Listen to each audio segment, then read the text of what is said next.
Good morning mga kasari, welcome back sa aking channel. For today's video, i-share na naman ako sa inyo about sa ating pag-handle ng ating tindahan, at ito ay para sa mga baguhan pa lang na may mga sari-sari store or para sa mga nagbabalak na mag-sari-sari store. Ito ay tungkol sa pag-i-stock natin ng ating mga paninda. Share ko lang sa inyo nung bago pa ako mag-umpisa ng ating tindahan, no? 2007, nag-umpisa ako magtinda. Siyempre, ang puhunan ko noon ay galing din sa utang. So, ang ginawa ko, pag namili ako, maramihan. Siyempre, nakautang tayo ng malaki. So, gusto natin mapuno agad ang ating tindahan. Ang hindi ko alam na hindi pala ito maganda. Kasi sa nag-uumpisa ng magtindahan, dapat alamin muna natin kung ano ang mga mabili sa ating tindahan, mga kasari. Kailangan mamili tayo paunti-unti bawat items at pakiramdaman natin kung ano yung laging hinahanap ng mga tao. So ako noon ay marami ang naabutan na expiration dahil nga sa hindi ko alam na hindi naman pala hinahanap nung iba. So syempre nangangapa pa tayo sa pagtinda. Dati naman wala naman tayong cellphone na pwede tayong mag-search sa YouTube kung paano mag-umpisa ng pagsari-sari store. So nahirapan ako noon. Parang nangangapa tayo kung ano ang ating gagawin. Mas maganda na ngayon kasi marami na tayong mga kasari na nagbo-vlog, marami nagbibigay ng mga tips, kaya mas maganda na sa panahon ngayon. So dito naman sa aking tindahan, pag ako ay namimili ako ng mga kaunti lang pag yung alam ko na slow moving yung ating paninda. Pasensya nyo ng mga kasari, maingay talaga ang kalsada dito sa amin. Halimbawa sa mga hindi mabili dito sa akin, bumibili ako ng mga 3 piraso, 5 piraso, 6 na piraso. Pero nitong mga nakaraan na buwan, sumubok ako magpa-wholesale dito sa aking tindahan. Pero mga kasari, hindi ko kinaya kasi mahirap na magnegosyo tayo ng ganun na nag-iisa lang tayo sa ating tindahan. Halos araw-araw ka mamili, tapos maramihan ka mamili. Kailangan mo mag-display, kailangan mo ayusin yung mga paninda mo. So, hindi ko kinaya. Siguro mga 3 months lang at nag-stop ako. Dahil hindi na kinaya ng katawan ko. Lagi na lang ako nagkakasakit. So ngayon mga kasari, ang ibibigay ko sa inyong tips ay yung about dito sa mga pinamimili natin na kailangan natin aware tayo na hindi tayo abutan ng expiration. Kasi marami akong expired na mga chichirya ngayon dahil nga namili ako ng namili, dahil nga nagpapa-wholesale ako. Pero yung iba naman chichirya ay hindi naman binibili ng aking mga customer kasi hindi daw mabili sa kanila. Pero ang pag-usapan natin ngayon ay kung ano ang advantage sa ahente. Sa ahente kasi, pag naabutan ka ng expiration, pwede mong ipalitan or pwede mong ibalik sa kanila. Sa Ribisco, ang style nila, pag may expired ka, binabawas lang nila sa babayaran mo. Pero hindi naman lahat.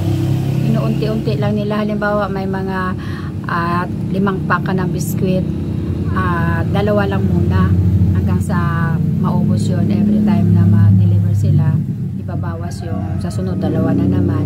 Ganun yung style ng Ribisco dito sa amin. Pero yung sa Jack Angel naman mga kasari, iba naman sa kanila, pinapalitan nila. Halimbawa may mga 10 chichirya ka, papalitan talaga nila ng 10 chichirya din, hindi na binabawas sa sa babayaran mo sa kanila sa bago mong order. So maganda naman, kahit ganun pwede. Kaya lang sa ahente, hindi ka pwedeng bumili ng tag-isang pack lang.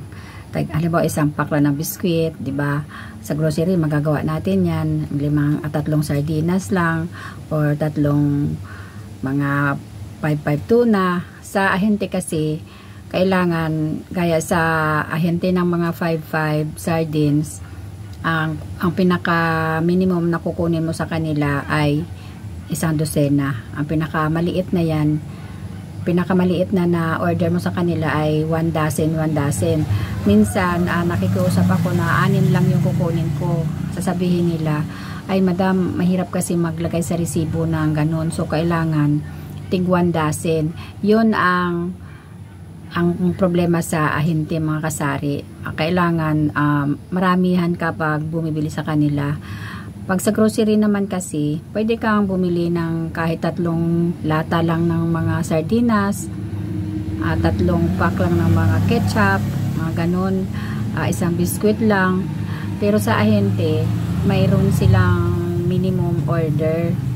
So, kailangan mo talaga na mag-stock ng paninda. Kailangan marami. So, yun ang nila, yun yung patakaran nila. Kaya lang, sa ahente naman, hindi kang magbalik ng mga expired. Sa grocery naman, hindi ka pwedeng magbalik ng expired. Yun yung kinaganda ng ahente. Kahit mayroon silang minimum na kailangan mong bilhin, baga mayroon silang patakaran na halimbawa per dozen ang bibilhin. Hindi ka pwedeng bumili ng mas mababa doon sa 1 dosena. Kaya yun ang problema sa may ahente, na kailangan mo talaga may pera ka na pambili.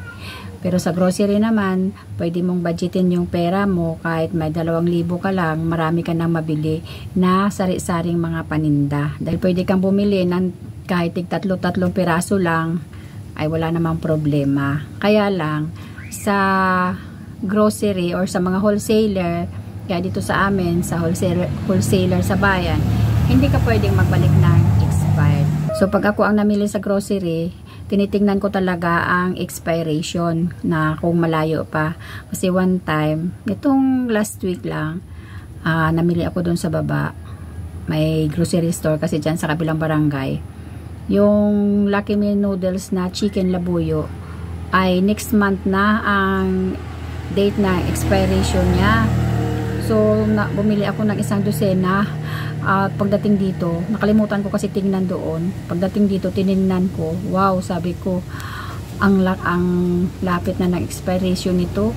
At saka sa kinukunan ko na ahente, wala silang ganyan. Hindi sila nagbibigay ng chicken labuyo.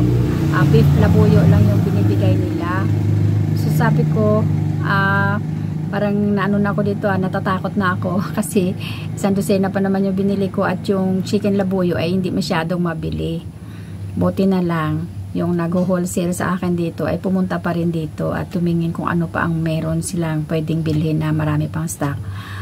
Inubos niyang kinuha yun, yung aking chicken labuyo, kasi doon daw sa kanya ay mabili yung ganong noodles. Kaya parang, di ba, parang nasagip tayo. Ayun yung advantage ng grocery mga kasari, na kung doon tayo mamili, pwede tayong bumili ng paunti-unti lang, tigi ilang piraso lang. Pero pag sa ahente, kailangan talaga natin na per dozen na atin bilhin or kaya per box. Kaya parehas lang naman na maganda. So yung maganda sa ahente mga kasari, pwede mong ibalik ang expired. At sa grocery naman, hindi ka pwede magbalik ng expired sa grocery. Pero pwede kang mamili sa grocery ng kahit pailang-ilang piraso lang. Sa ahente naman ay hindi. Kagaya sa ahente ko ng mga Lucky Me, kailangan per dozen yung kukunin mo. Yung pinakamababa ay 1 dosena. So, kailangan mo talaga ng budget pag sa ahente. Kaya sa binibilan ko rin ng gin bilog or frasco, yung mga suka, hindi ako pwedeng bumili sa kanila ng per peraso. Kailangan sa gin bilog nila ay 1 box talaga yung bibilhin mo. Nung last na nag-order ako, kasi online yan sila, sabi ko pwedeng half case lang.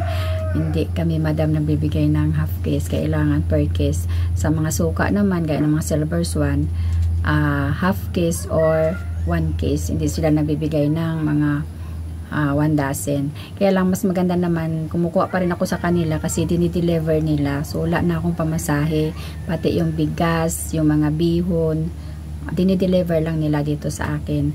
Kaya ako, mga kasari, naghahanap talaga ako ng supplier na nagdi-deliver, 'di ba? Kasi less na tayo sa pamasahe. Dito kasi sa amin, minsan mamili kami sa bayan ng mga wala sa ahente. Kahit hindi kami, kahit pinapakarga lang namin sa tricycle, mahal pa rin ang bayad. Halimbawa, may mga 2 box ka, babayad ka ng 50 pesos.